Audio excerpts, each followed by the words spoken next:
Selamat datang di channel kami. Di sini, kami akan mengajak Anda semua untuk menjelajah cerita-cerita menarik dan penuh misteri berbagai penjuru. Bersiaplah untuk merasakan ketegangan dan keajaiban di setiap kisah yang kami sajikan. Jangan lupa untuk like, komen, dan subscribe. Malam itu, Rina dan 3 temannya, Budi, Sarai, dan Antan, memutuskan untuk menginap di sebuah penginapan tua yang berada di tepi kota. Mereka sedang dalam perjalanan pulang dari liburan dan merasa lelah, sehingga tak ingin melanjutkan perjalanan.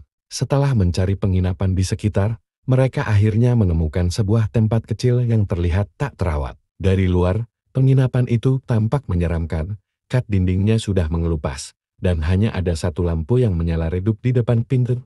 Pemilik penginapan, seorang lelaki tua dengan tempat kosong, menyambut mereka tanpa berkata apa-apa. Rina merasakan sesuatu yang aneh, namun ia mengabaikannya karena terlalu lelah untuk peduli. Mereka diberikan 2 kamar di lantai atas. Kamarnya berbau lembab, dan perabotannya tampak tua dan berdebu. Sementara yang lain mulai membongkar barang, Rina memutuskan untuk mandi. Ketika dia sedang menyikat gigi di kamar mandi, dia melihat sesuatu yang aneh di cermin. Ada bayangan hitam yang berdiri di belakangnya. Namun ketika ia menoleh, tidak ada siapa-siapa. Jantungnya berdegup kencang, tapi ia meyakinkan dirinya bahwa itu hanya perasaannya saja. Malam semakin larut.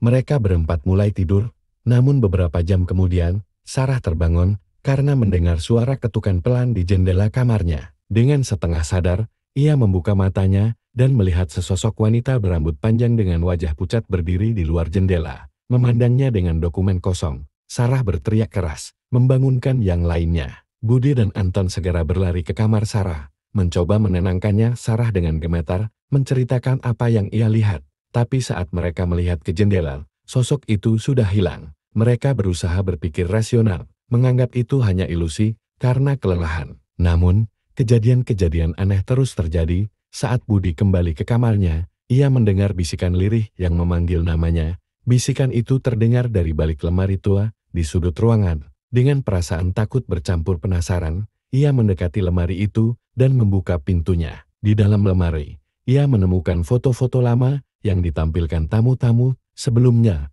Anehnya, hampir semua foto itu menunjukkan wajah-wajah yang tampak ketakutan, seolah-olah mereka melihat sesuatu yang mengerikan. Kejadian malam itu memuncak ketika mereka mendengar suara langkah kaki berat di lorong di luar kamar mereka. Padahal mereka tahu hanya mereka yang menginap di hotel itu. Mereka berempat segera keluar dari kamar dan melihat ke lorong. Di ujung lorong, sosok pria tua yang menyerupai pemilik penginapan berdiri sambil menatap mereka dengan senyum misterius.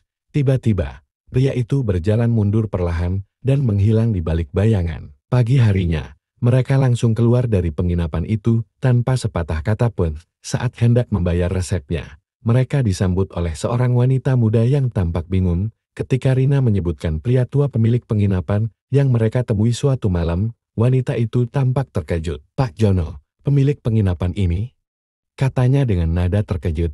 Pak Jono sudah meninggal 5 tahun yang lalu. Tanpa berkata lagi, mereka berempat meninggalkan penginapan itu dengan perasaan ngeri. Sesampainya di mobil, mereka tak bisa berhenti memikirkan pengalaman baru yang mereka alami. Ternyata, mereka telah menginap di penginapan yang menyimpan misteri mengerikan, tempat di mana para tamu terkadang bertemu dengan penghuni yang tak lagi hidup. Setelah kejadian malam itu, Rina dan teman-temannya memutuskan untuk tidak berbicara lagi. Seminggu kemudian, Sarah mengirim pesan panik ke grup mereka. Ia bercerita bahwa setiap malam, tepat pukul 12, ia mendengar suara ketukan di jendela kamarnya sama seperti yang ia alami di penginapan itu. Saat ia mencoba memeriksa, sosok wanita berambut panjang kembali muncul, kali ini di luar ruangan di lantai 2, muncul dengan dingin. Sarah ketakutan, merasa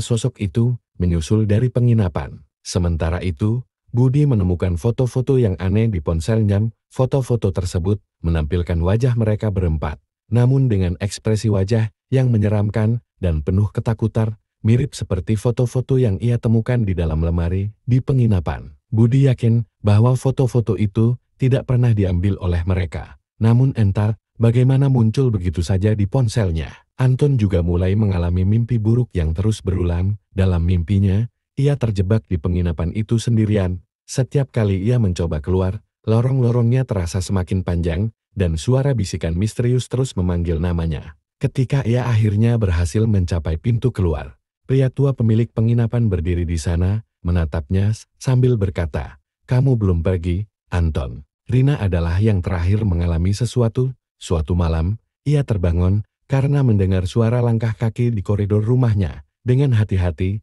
ia keluar dari kamar dan melihat ke arah ruang tamu. Di sana, sosok pria tua yang sama berdiri, memandangnya dengan kosong. Saat Rina hendak berteriak, sosok itu menghilang begitu saja, meninggalkan hawa dingin yang mengancam seluruh ruangan. Mereka akhirnya sadar bahwa sosok-sosok dari penginapan itu telah mengikuti mereka. Mereka memutuskan untuk mencari tahu tentang sejarah penginapan tersebut dan menemukan fakta mengejutkan. Ternyata, penginapan itu dulunya adalah tempat persembunyian seorang pria tua bernama Pak Jono yang kehilangan keluarganya dalam kebakaran besar. Diceritakan, Pak Jono terjebak di dalam penginapan itu bersama para tamu yang tak bisa melarikan diri. Sejak itu, roh-roh mereka percaya gintayangan, terjebak dalam penginapan dan terus menghantui siapapun yang datang. Dengan ketakutan dan putus asa, Rina, Budi, Sarai, dan Anton sepakat untuk kembali ke penginapan tersebut, berharap bisa mengembalikan roh-roh yang menyusul. Mereka membawa sesajen dan melantunkan doa, memohon agar para penghuni di sana bisa pergi dengan tenang. Malam itu, saat mereka meninggalkan penginapan, mereka melihat sosok Pak Jono untuk terakhir kalinya, tersenyum tipis sambil melambai pelan. Sejak saat itu, ketenangan perlahan kembali dalam hidup mereka. Tidak ada lagi suara ketukan, mimpi buruk, atau foto-foto misterius. Meskipun demikian, mereka tahu bahwa kenangan tentang penginapan angker itu akan selalu membekas dalam ingatan mereka, menjadi rahasia yang akan mereka bawa seumur hidup. Bulan-bulan berlalu, setelah kunjungan terakhir mereka ke penginapan itu, dan kehidupan mereka berempat mulai kembali normal. Namun, suatu malam, Rina menerima pesan teks dari nomor tak dikenal. Pesan itu hanya berisi satu kalimat, "Terima kasih sudah kembali, tapi kami masih di sini." Rina merasa bulu kuduknya berdiri, namun ia mencoba mengabaikannya. Mungkin itu hanya pesan iseng, pikirnya. Tapi pesan-pesan itu terus datang, selalu di tengah malam, dan selalu mengandung kalimat yang aneh, dan membuatnya gelisah. Beberapa kali, pesan itu bahkan berisi nama-nama mereka berempat, disertai dengan kalimat singkat seperti, "Kalian tidak akan pernah bebas." Ketika Rina akhirnya menceritakan hal ini kepada Budi, Sarai, dan Anton, mereka mengaku mengalami hal serupa. Budi menerima kiriman foto-foto penginapan itu dari nomor tak dikenal, sementara Sarah mendengar suara bisikan saat ia sendirian. Anton, yang paling pendiam di antara mereka, tiba-tiba menyadari bahwa setiap malam pukul 12, jam dinding di rumahnya berhenti sejenak sebelum berbunyi dengan suara aneh, seolah-olah menyapa keberadaan tak terlihat. Mereka pun memutuskan untuk menemui seorang paranormal bernama Pak Surya. Pak Surya mendengarkan cerita mereka dengan penuh perhatian, kemudian memberikan sebuah petunjuk yang mengejutkan. Mereka belum benar-benar mengembalikan roh-roh yang menghantui mereka. Pak Surya mengatakan bahwa roh-roh di penginapan itu merasa terikat pada mereka, seolah-olah mereka adalah bagian dari keluarga baru yang harus tinggal di penginapan tersebut selamanya. Satu-satunya cara untuk benar-benar bebas adalah kembali ke penginapan untuk melakukan upacara pengusiran roh yang lebih lengkap. Dan kali ini, mereka harus membawa benda-benda pribadi yang telah mereka tinggalkan di penginapan barang yang bisa menjadi media bagi roh-roh untuk mengikuti mereka. Ingatan mereka berputar kembali, mengingat bahwa mereka memang meninggalkan beberapa barang, seperti gelang Rina yang terjatuh, atau pena Budi yang tertinggal di kamar. Dengan hati-hati, mereka kembali ke penginapan tua itu, kali ini ditemani oleh Pak Surya. Penginapan itu masih sama seperti terakhir mereka mengunjungi, penuh debu dan kegelapan. Saat mereka memasuki bangunan, rasa takut menjadi semakin kuat. Pak Surya memulai upacara pengusiran, dan mereka dikelilingi oleh nyala lilin kecil yang mengelilingi ruangan. Satu persatu, mereka menyerahkan barang-barang yang mereka tinggalkan. Sementara Pak Surya melantunkan mantra dan mengirimkan doa untuk para roh di sana. Ketika Pak Surya menyebut nama Pak Jono, tiba-tiba lampu-lampu di penginapan berkedip, dan angin dingin menerpa wajah mereka. Saat itulah mereka mendengar suara dari belakang, suara berat yang sudah familiar bagi mereka, suara Pak Jono. "Terima kasih.